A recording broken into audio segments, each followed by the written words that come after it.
Hilamu, hilambasore, me natalone da seha.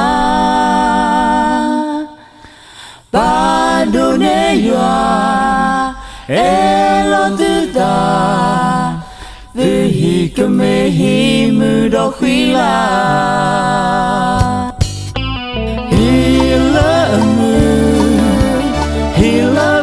Hilambasore, me natalone da seha. Bandone yoa, elotuta, tuhikame mudohila. Lena hiputa e osea. Lena hiputa pake ua. Nahi poho po padoya. Tahu tapu sikoha. Dana pelota sikoha. Ta solota tu pusea. Plalo tuta kemasea. Talelenya luta usikoha.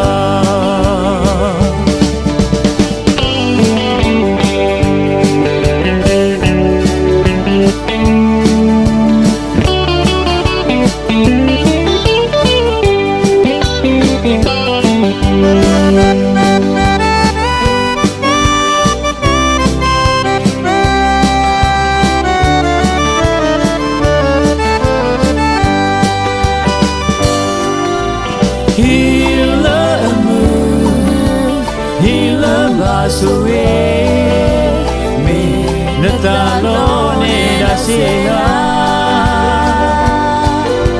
Padone yoa, elotuta, tuhikame mudohila.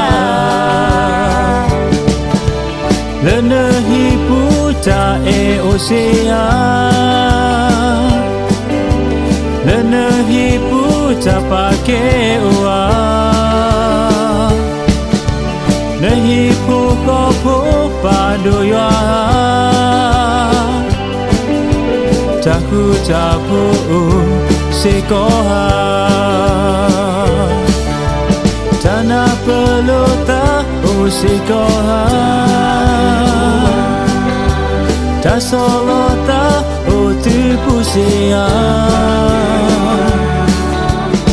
Plalo tuta kemasea. Talelenya luta usikoha.